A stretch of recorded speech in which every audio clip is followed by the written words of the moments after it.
नमस्कार, स्वागत है आपका न्यूज 19 में। मैं पुलकित सक्सेना आपके साथ। आइए एक नजर डालते हैं दोपहर की तमाम बड़ी खबरों की ओर। पूर्व पीसीसी चीफ सचिन पायलट आज फिर अपना सियासी दमखम दिखा रहे हैं। पायलट आज से जयपुर के चाकसू इलाके के कोट खावदा में किसान महापंचायत को संबोधित करेंगे और पायलट ने अपने ट्विटर हैंडल से महापंचायत की जानकारी भी साझा करते हुए किसानों से इसमें शामिल होने का आह्वान भी किया। गत वर्ष प्रदेश में सीएम अशोक गहलोत और सचिन पायलट के बीच हुए सियासी संग्राम के बाद में पायलट फिलहाल पार्टी में साइडलाइन चल रहे हैं। हालांकि दोनों के बीच हुए सियासी संघर्ष के बाद पार्टी आला कमान उनमें सामंजस्य बिठाने की कोशिश जरूर कर रहा है, लेकिन वह सिरे नहीं चढ़ पा रही है। पायलट और गहलोत के बीच दूरियां कम नहीं होने का नाम भी नहीं ले रही और ऐसे में पायलट ने पिछले कई दिनों से पूर्वी राजस्थान में किसान महापंचायतों के जरिए विपक्षी खेमे को अपनी राजनीतिक ताकत का एहसास कराने में जुटे हुए हैं। सचिन पायलट पूर्वी राजस्थान में पहले दौसा और फिर भरतपुर में किसान महापंचायत कर चुके हैं और इन महापंचायतों में बड़ी तादाद में किसान भी जुट रहे हैं। पायलट के इस कदम पर गहलोत खेमा भी कड़ी नज़र बनाए हुए हैं और पिछले कुछ समय से उत्तर प्रदेश के कांग्रेस नेता आचार्य प्रमोद कृष्णन भी पायलट को लेकर के काफ़ी ट्वीट कर रहे हैं। इसमें भी प्रदेश कांग्रेस में हलचल मची हुई है।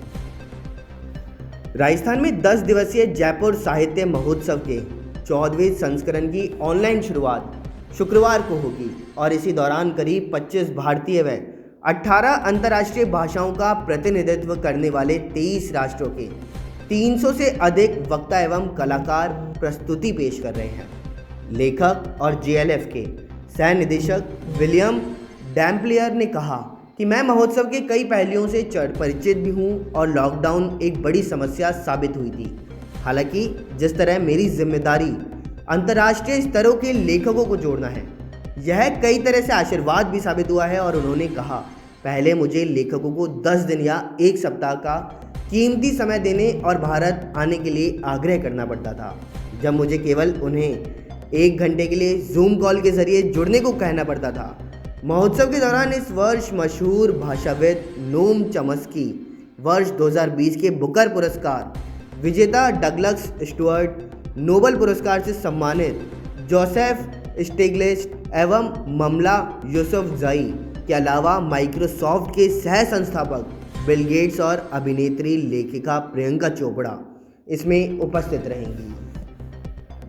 राजस्थान में शराब के कारोबार में अब भाग्य के दिन लद गए हैं। अब इस खेल में नसीब वालों की जगह जिगर वालों की तरजीह मिलेगी। जो जितना बड़ा दाव लगाएगा वही बादशाह कहलाएगा। प्रदेश भर में 23 फरवरी से शराब की 7,000 से अधिक दुकानों के लिए ऑनलाइन नीलामी शुरू होने वाली है। एक अदद शराब की दुकान के लिए जेबें भरी होने के साथ ही खरीदने वाले का जिगर भी मजबूत होना चाहिए। अब तक शराब का ठेका लेना नसीब पर तय होता था। जिसकी लॉटरी लगती थी उसे ही शराब का ठेका मिलता था, लेकिन आबकारी विभाग की नई शराब नीति आने के बाद अब शराब के ठेकों का आवंटन नसीब के बजाय जिगर वालों का खेल हो गया। नई आबकारी नीति में लॉटरी के बजाय नीलामी के जरिए आवंटन तय किया जा रहा है और मरुद्रा में शराब की 7,665 दुकानों की नीलामी के लिए ऑनलाइन प्रक्रिया भी शुरू हो चुकी है। नीलामी के लिए हर ठेके की रिजर्व प्राइस तय की गई, यानी हर ठेके की एक तय कीमत होगी और उसी के अनुसार बोली लगाई जाएगी। रिजर्व प्राइस के जो तथ्य सामने आए हैं वो सभी को हैरान भी करने वाले हैं और प्रदेश के 6 सबसे महंगे शराब ठेके डूंगरपुर, बांसवाड़ा और उदयपुर में स्थित हैं।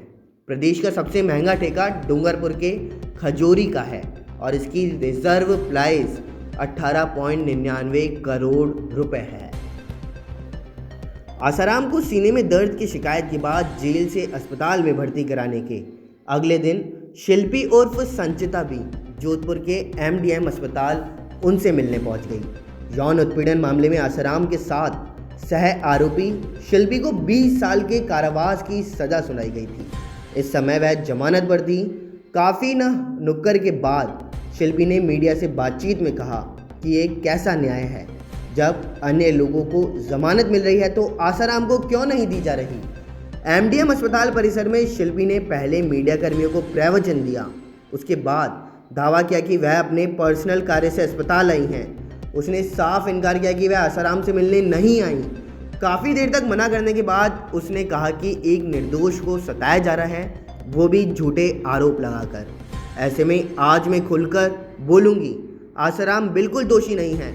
आज उनकी हालत देखिए, 7 साल से जेल में पड़े हुए हैं।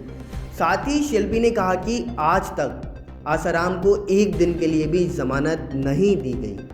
मैं यह भी कहती हूँ कि हाईकोर्ट या सेशन कोर्ट गलत नहीं किया, लेकिन जब अन्य मामलों में लोगों को जमानत मिल रही है तो आसाराम को क्यों नहीं मिल रही? उन्हें कोर्ट की गंभीर बीमारी है। साथ ही साथ उन्होंने कहा कि हार्ट की भी उन्हें गंभीर बीमारी है।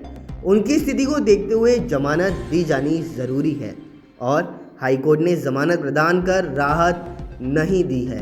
वहीं उल्लेखनीय है कि आसाराम के गुरुकुल की शिक्षिका रह चुकी शिल्पी के कहने पर नाबालिग छात्रा के परिजन अपनी बेटी का इलाज आसाराम से कराने को तैयार हुए थे और नाबालिग छात्रा को आसाराम से मिलाने की मुख्य शिल्पकार ही शिल्पी थी। यही कारण है कि इस मामले में कोर्ट ने शिल्पी को 20 साल के कारावास की सज़ा सुनाई थी और बाद में हाईकोर्ट ने उसकी सज़ा को फिलहाल स्थगित कर रखा है और इसी कारण वे जमानत पर जेल से बाहर आई हुई हैं।